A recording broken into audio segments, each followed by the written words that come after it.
কাঞ্চনপুর থেকে জম্পুই যাওয়ার রাস্তায় পেট্রোল পাম্প সংলগ্ন এলাকায় লোহার ব্রিজ ভেঙে দুর্ঘটনার কবলে 16 চাকার পণ্য বোঝাই লরি। গাড়ির নাম্বার WB65C9451। ঘটনার বিবরণে জানা যায়, লোহার ব্রিজ ভেঙে 16 চাকার মাল বোঝাই লরি পড়ল ছড়ায়। কাঞ্চনপুর ভায়া জম্পুই সুভাষনগর এলাকায় যোগাযোগ ব্যবস্থা স্তব্ধ হয়ে পড়েছে, যান চলাচল বন্ধ হয়ে পড়েছে। এই ব্রিজের ক্ষমতা মাত্র 12 টন। 16 চাকার লরিটিকে কিভাবে যাওয়ার অনুমতি দিল ট্রাফিক, এ নিয়ে গুঞ্জন সৃষ্টি হয়েছে এলাকার মানুষের মধ্যে। Bureau report, national live Bangla.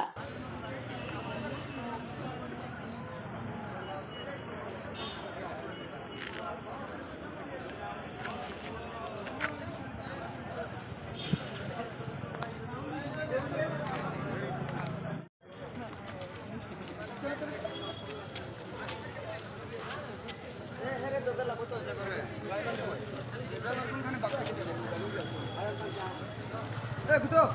Si, sampai ni.